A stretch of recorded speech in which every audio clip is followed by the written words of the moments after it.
name's Antony Cummins. I'm a historical researcher and author. Now, you've just seen a little introduction saying how to be a modern samurai. You can get that book on order now. However, we're in the middle of the coronavirus scare, so actually Amazon have stopped all pre-orders because they're just cancelling all that type of things with books. But it will be back up soon, so if it's not there when you're watching this video, it means we're in the coronavirus. After that, it should be on pre-order, and then of course back to full order. So we've just dipped because of the coronavirus. Right, today I'm going to be talking about a concept called shuhari. The kanji should be here. And this is about mastering the way of the samurai. I am doing it because of this book. This is the Book of Samurai. These are the secret teachings of Natori. These are teachings that are approximately 400 years old from ancient samurai ways. And it talks a lot about shuhari in this section, in this series, because there's 2 or 3 of these books within the Natori series, and there'll be more to come. So let's discuss that. Okay, we're talking about shuhari. Now, this is the 3-stage way of becoming a master of your art. It doesn't matter what art it is. It could be flower arranging, bonsai, it could be swords, it could be esoteric warfare such as gunbai, etc, etc. It doesn't matter what it is. This is the 3-stage steps you will follow. I'm going to explain that, and then I'll give you a little bit of a question, sort of a situation to sort of explain what this means. Okay, shuhari. So shu is absolutely getting to grips with your schools, your martial art, your military schools system and rules. Now, something I want to point out here.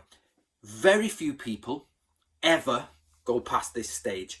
And not only that, I think they don't even fulfill this stage, especially in Koryu and samurai ways. Now, again, guys, don't get me wrong. I know this usually angers a lot of you people out there, but I'm not trying to anger anyone, but I'm trying to just be honest. So back in the Sengoku period, the 1500s, these guys are learning from father to son, from uncle to nephew, from grandfather to son, grandson, and they're literally going out, and it's in Natori. I'll keep pointing to the book, but in this book, it talks about it in the scroll. Ipeyoko is the old hawk and the young hawk. So the old hawk is your father or grandfather. The young hawk is you, if you like, and you're going out there. He will take the banner off. He will show you how to kill someone. Bang, bang, bang, boom, down they go. Cut their throat, rip the head off, like that, and give the head to your son and say, there you go, there's your first kill. Or they'll pin him down while they kill him, and that's how you start showing them. You don't just go in and go, there you go, you've never killed a man before, off you go and kill someone. You'll kill someone with your son. So it's like father son bonding day. What we're going to do today? Well, son, let's go murder someone. Okie dokie. Obviously on the battlefield. So they go out, kill someone. That's it. They're the rules of the school. Now, of course, that becomes very much solidified, if you like, very static, and it ends up being a sort of kata rule where it's like, put your foot here, put your foot there, 1, 2, move, and that's shu. This is the rules of the school. So of course you've got multiple layers here. You've got the original Sengoku samurai who go in there just murdering everything, doing it. Then you get the Edo period samurai who are probably still doing a bit of this, but it starts to get into sport combat. We've talked about this before, the tap touching job. And then you get to the Meiji Restoration, and then you get post-World War II, where it's very much we are not allowed to do aggressive things. Martial arts have been banned by the American military. Let's make it very Zen-like, and it's all... I'm not saying it wasn't Zen before, it is, but what I'm saying is it's very static. So the journey from being a Sengoku period warrior, somebody, your dad and your son going out. Imagine my dad will be watching this now. My dad and me and going out, murder someone. He rips the head off for me. He's done it multiple times. He goes, there you go, son, have a head. And you're like, cheers, pops, have a good day. And from there to the sort of 1960s, is a big step. But they're both shu. Which one you believe is the best one is up to you, but both of those are the level of shu. It's knowing the rules of all your school. Everything down to this is this kata, this is the reverse of this kata, this is the henka, this is this is that. We've got it structured. So that's dead easy to understand. The next 2 are more difficult because you get a more separate or breakaway, and then separate or detach and separate, or separate and then detach. It's all a bit The English translations are pretty much, they don't tell you anything.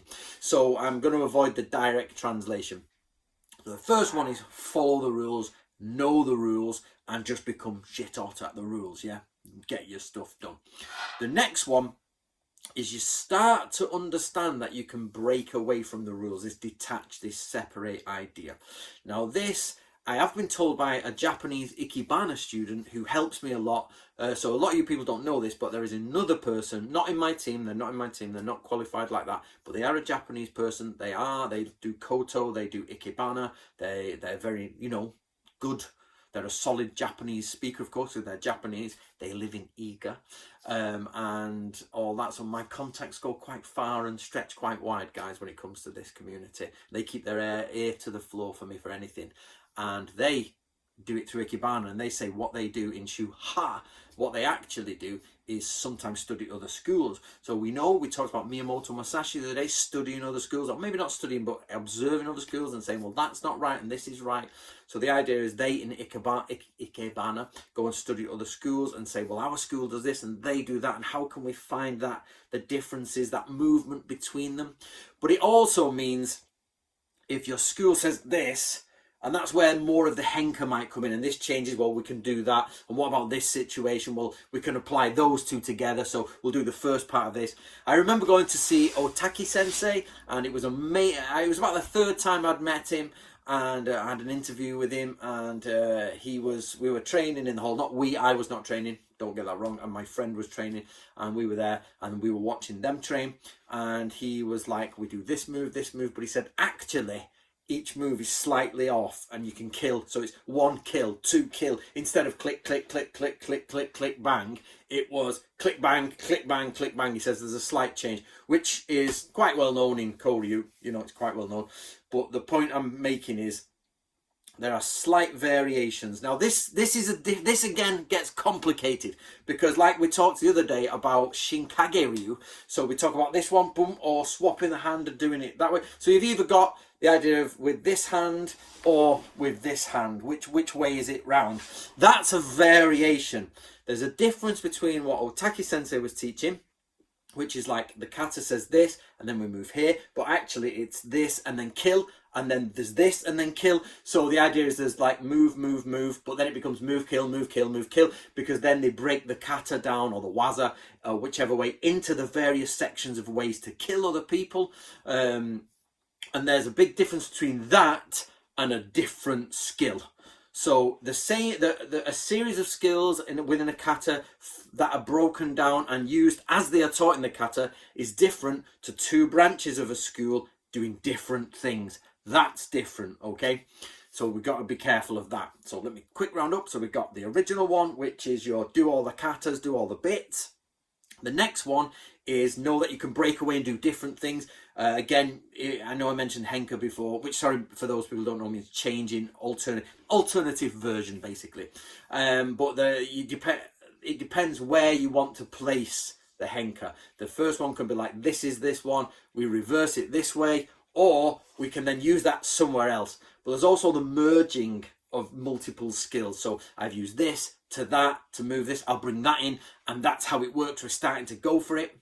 And then there's the final one, which is full detachment from it, which seems weird because you're like, what, you don't do that anymore? No, it's like, so if we go to Yagyu Shinkage-ryu and we go to the Zen dialogues he has with the monk, Tukan, whatever he's called, the monk there, they talk about Fudoshin. Now, Fudoshin is the idea of the immovable mind, and it's like, your mind, you're not going to move. But actually, the monk is saying, people think it's the immovable mind, but it's actually the mind that moves without stopping, which makes it immovable, which is where we get into the sort of like, Zen paradox. I don't know, that might be racist because it's not a white man. If somebody said the other day on one of my videos, if I do an accent of a white man, it's not racist, but if I do an accent of someone, but there we go, Chinese man. He's actually Japanese, but you know what I mean, these Zen monks. Zen from China comes to Japan. We've got Zen teachings, and what he's saying is the wave is moving, yep, and the immovable mind floats upon it. An immovable mind would be this: clink, drown, drown, crap, bang, bang, bang. What he's saying is it's on the wave, it's immovable because nothing, if something comes in, it just moves away. So if a swordsman comes in, you move away and you're in there. And it's to do with both mind and physical body. So the idea is a swordsman comes in, you don't go, damn, that's not immovable. I've been moved. Not physically moved, but my mind has been moved from freedom to gripping. It's moved state, not moved position. So before I was a free mind, somebody comes to attack, dead. But what he's saying is the immovable mind, done, very nice, you're okay, we'll move in. That's what he's saying.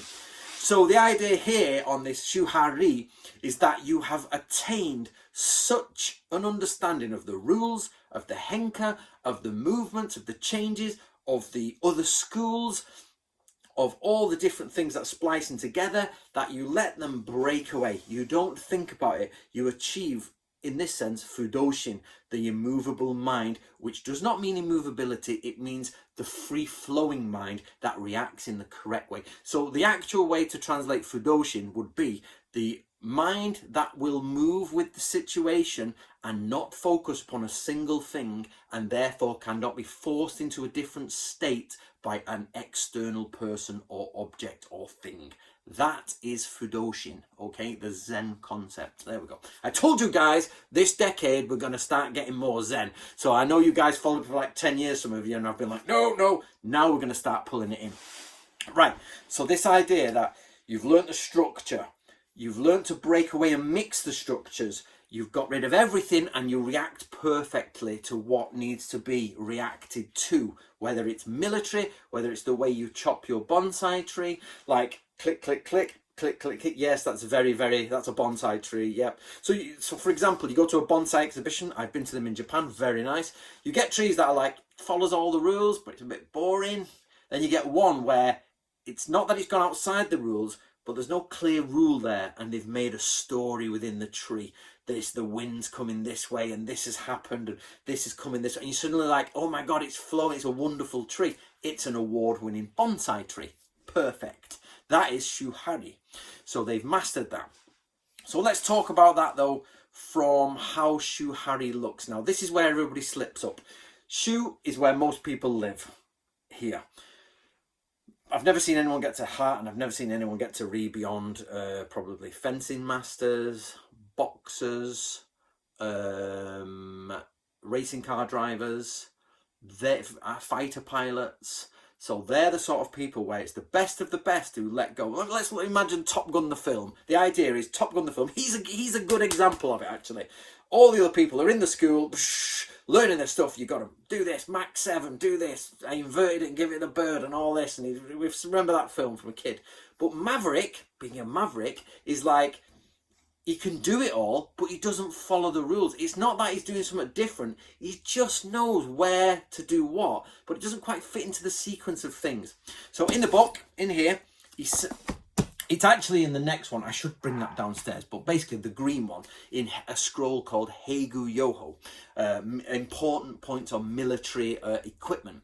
Isui Sensei, who wrote those books 350 years ago, or thereabouts, basically says when you put on your armor, you put the left leg first, it's yo, you do this first, that bit, then this, there's a helper here and a helper there, and you have this armor for this and this armor for that, and he says they're all the rules. But once Tokugawa Ieyasu, the shogun who unified all Japan in the end, he got ready for war and had a bath.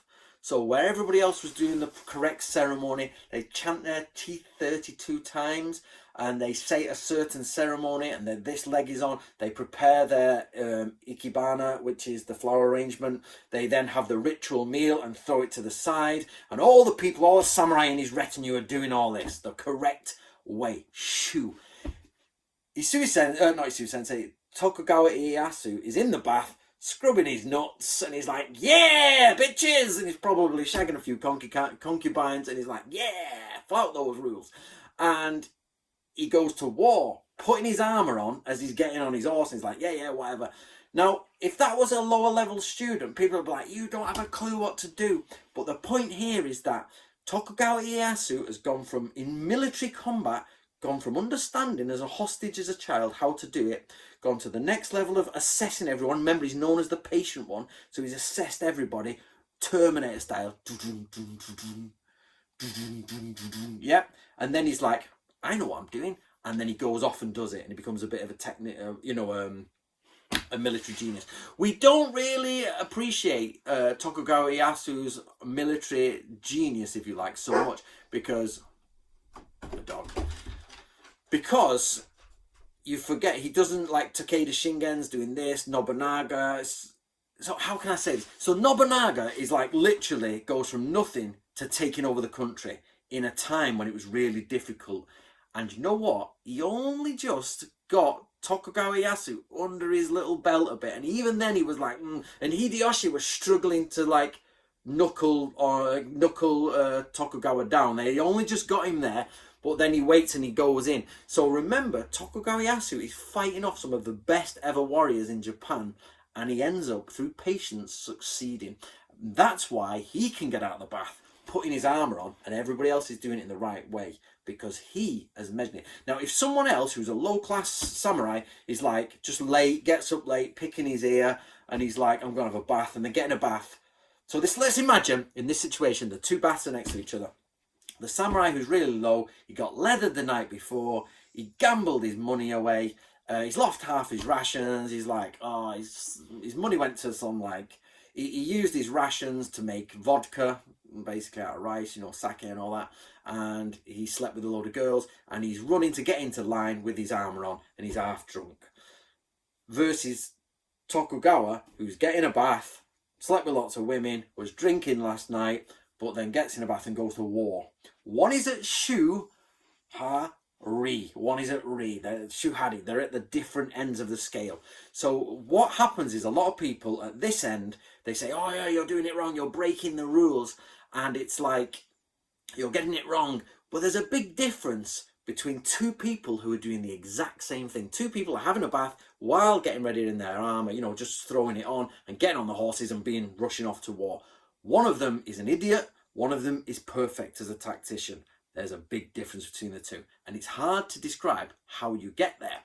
Hopefully you're getting an understanding of this. So we're in the coronavirus now, and I'm in the middle of nowhere. I'm really isolated. So I'm going to show you how the rules and detaching from the rules can be an issue. But actually the rules do the opposite of what they should be doing. So we've all gone into lockdown in the UK, and the idea is you're only allowed to the supermarket, you're allowed to walk, and that's it. You're not allowed to visit any loved ones or anything because of the spread of coronavirus. Now, I started seeing a girl months ago, and she was going to come here for a week or two because I live in a really isolated place. Now, she lives in a really isolated place. So she lives on a lake with family. And, well, there's actually nobody there. And I live in the middle of nowhere. So there's no chance of infecting anyone. If she get in her car, she get in her car? What bloody accent is that? It's Cornwall, isn't it? I think. So she gets in her car and drives here without stopping and gets out of her car and comes in my gate. She has infected no one. And then we can walk around these hills, and she could drive all the way home 2 weeks later and nobody would know. Morally wise, it wouldn't affect anyone. It's not going to touch anything, blah, blah, blah. So I spoke to my police friend and I said, think about doing this, but it's obviously not allowed, it's illegal, what's the crack? And he went a bit nuts. He was like, no mate, he was a bit like, no, this is wrong, this is bad, this is not the rules, stick to the rules. Now, I was like, I get it, the rules are there in place, but they're in place not to spread disease. Now, I understand from this point of view, she's never going to spread disease coming here, the coronavirus and all that. So not other diseases, one hopes. But he, the policeman who says, no, you should follow the rules, absolutely. He, that very day, went shopping at the supermarket, got a lot of shopping, put it into bags, and took it to an elderly person's house, a family member. Now, I do not interact with anyone anywhere here. That's it. I'm on my own. I've now isolated. We're on our own. I do live in a village with other people, but they've all isolated themselves, not seen anyone for about a week. And I walk up, some people wave from their gardens or their windows. So I've not come into contact with another human being for ages. He is a policeman and he comes into contact with people all the time, all day, and he will probably have a much higher possibility of getting corona than I will. Now, he has handled a lot of things, no matter if he's washed his hands or not. He's handled all the stuff from the supermarket in a city where he then gives it to an old person. Yep, by following the rules. I am not outside the rules, but I can ride above it because I am not endangering anyone. So you see the difference. The rule is there, but sometimes you have to detach from the rule because you understand on this level that it isn't going to affect anyone. But he was so adamant at Shu that that was what you should do. It was like, and now they've put roadblocks everywhere in the UK. So actually Wales, because a lot of people in the UK actually own holiday cottages in Wales, where I am. And actually, we've got one at the end of the street. And they've started ditching it here because the supermarkets are fuller. They've got more stock. There's less people. And it's their second home. And they're safer here. So we've got a lot of people crossing the border. So now the police have set up borders across like, police state. So that's what they've done. So she can't do it. But the question comes is, should you follow the rules in that situation where he got in contact with someone who's vulnerable, or not follow the rules and have still engage with people that you like? So you see what I'm saying?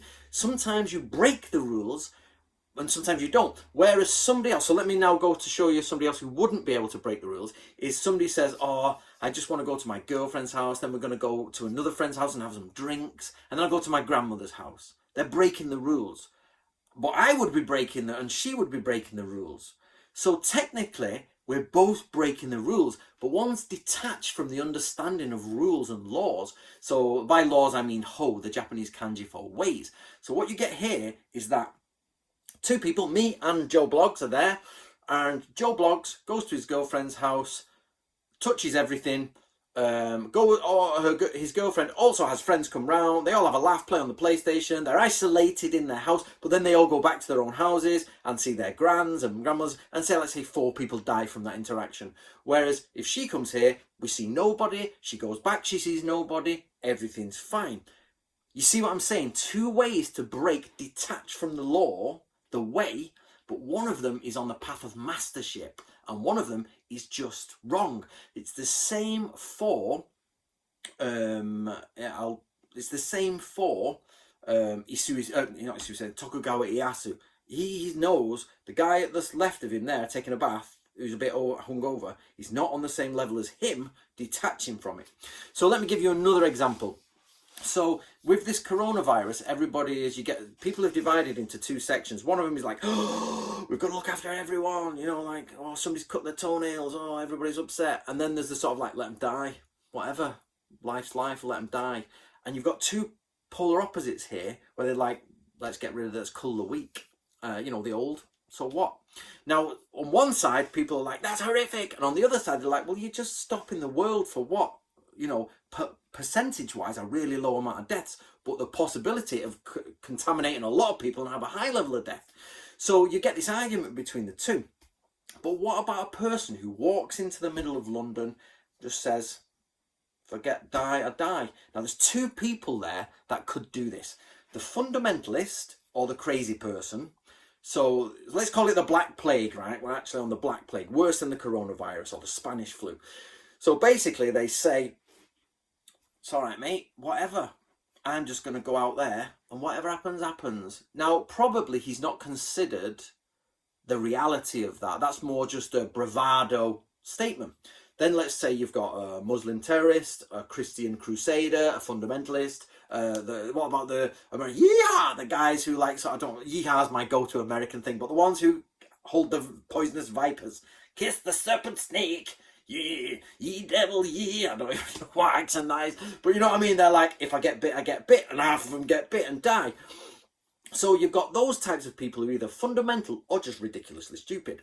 But what about a person who has absolutely solidly studied the concept of religion, morality, existence? They've gone through science, they've gone through the physics of the universe, and they've spent years and years thinking I do this sometimes at night. I just sit thinking about where we are from, what does existence mean, how can we arrive at how can we arrive at a decent solution to what existence is? The same big questions that I've been asked. But if you do that for a long time, let's call it an old wizened old man, and they come to the conclusion that science can't prove where we are from, and the simple fact that we exist is so amazing mathematically and so amazing a fact that it blows your mind just to think about it. They've studied Taoism to the deepest roots, and they're like, okay, I cannot get away from it. The universe presents what the universe presents. And they then were like, I believe in karma. I know for a fact in their head that I will die and come back again as someone else. It doesn't matter. It's not like a belief. They're like, in their head, it's a knowledge. And then they've what's the other? So say, oh, they're a fundamental Christian. God moves in mysterious ways. What if you truly believe in God? See, the thing is, if you truly believe in God, he has to move, or she, or whatever, it is a male, you know what I mean? Don't get me wrong, it is male. But what I mean is if you believe in like a female God, or you believe in like this deity. If you believe in a deity and you're like, they have total control over your life, total control, it doesn't matter. Now, there's a film called 13th Warrior. Hold on. So, it's got one of the best lines in it in the world. So, 13th Warrior, Antonio Banderas. If you've not seen this, it's a mint. And he meets the Vikings, and the Vikings are all fighting these guys. And at one point, a Viking goes to him and goes, go hide in a hole if you want to. It won't change a thing. Then he says, the skein of your life was cast or wove a long time ago. Can somebody tell me the spelling? I'm sure he uses the word skein, and I've heard this word. It's an old Viking Norse-esque word, and it means the web of your life, the weave, the fate, and I cannot get the spelling for it to check it in the dictionary, but the skein of your life, I think it's skein. So please, somebody find it for me. And he says, hide in a hole if you want to. It doesn't matter. Death will find you at the right time, at the right place. It doesn't matter. So you get one idiot walking through London going, don't matter, I'll get corona, get the Black Death, who cares? And you get another person who opens their door and says, I could sit in here all day, and you know what? I would get it. It'd be on a letter. I'd go outside and somebody would pass by or accidentally bump into someone as I went to the shop. There is no way God, the universe, could not give it to me if it didn't want it to me. I could lock myself up in 1,000 caskets with padlocks on and air sealed, and I would still get coronavirus or die. Because don't forget, it's not coronavirus that you're worried about. You're worried about death. You're not worried about the coronavirus. You're worried about dying. So it'd be like, he did all this protection, he's got everything, and then suddenly has a brain hemorrhage and dies. Because there is no way the universe cannot outdo a human. So the human has done everything to avoid the fate of death, and you come to the realization that it's the most ridiculous thing. You'll never fight the universe. The universe will always win if you believe in that. So the idea that, you know, one person walks into London and just gets the virus and dies, and another person who's gone through all of that realization walks out and people are like, oh, he's an idiot, he's stupid, or she's an idiot, she's stupid. But they as a master look at other people and say, I'm either going to die or I'm not. No amount of things will change this. So they go, that's where you get people going to plague hospitals and just help. And, you know, like you get saints who have gone into like entirely sort of like disease-ridden places, leprosy colonies, and says, I'm either going to get it or I'm not. And it's not a case of I may or I may not. It's already been ordained what I will get. The universe will present exactly what it wants to present, and I can run and hide and I will get it. So they have mastered shuhari and have got to such a level that they'll walk through a plague pit and be like, but it's not fundamentalism. Do not be confused by fundamentalism. They look the same, they're totally different. Fundamentalists are on the lowest level because it's an indoctrination. Indoctrination is not mastery. Mastery never ever is indoctrination. Get that in your head. You can have people, the samurai were indoctrinated. Most 99.9% of samurai are indoctrinated. Kill this, do this, move there, follow this, blah, blah, blah. That's it. Very few of them broke that mold and went to the mastership level. We always imagine samurai are masters. They're not. Only a few of them were masters. What they were is indoctrinated. The same as Muslim terrorists, the same as fundamentalists, American fundamentalists if you like, the same as patriots in the UK, St. George's Cross, right hand and all that. That's indoctrination. That mastership comes from a proper analysis of everything until you come to the conclusion that A, you have no ability to change the way the universe works, or that you have to have fudoshin, the mind that adapts to every situation that cannot be moved by external objects into a different state of being. But boom. Okay guys, that's it. I've harped on for 30 minutes now. Somebody please find me the skein of like the sort of the word skein. It's mint. Right, bob on. How do you enjoy that, guys? Let me know what you thought. Let me know how you how you think about that. I have written that book. I'll put it right at the end. Is How to Be a Modern Samurai. Again, Amazon is being crazy with the orders. They stopped all pre-orders because they're concentrating on toilet roll. And if you want to learn these types of things, they're buried in here. I say buried because there's a lot of stuff in here, technical jargon, military jargon, but the essence of what I'm telling you is from here. That is why I picked Natori Ryu, one of the best schools from Korea in my opinion, and that's why I have become the project leader of resurrecting this school. My name is Antony Cummins. Thank you for listening to this point. Please tell me what you think below. See you later.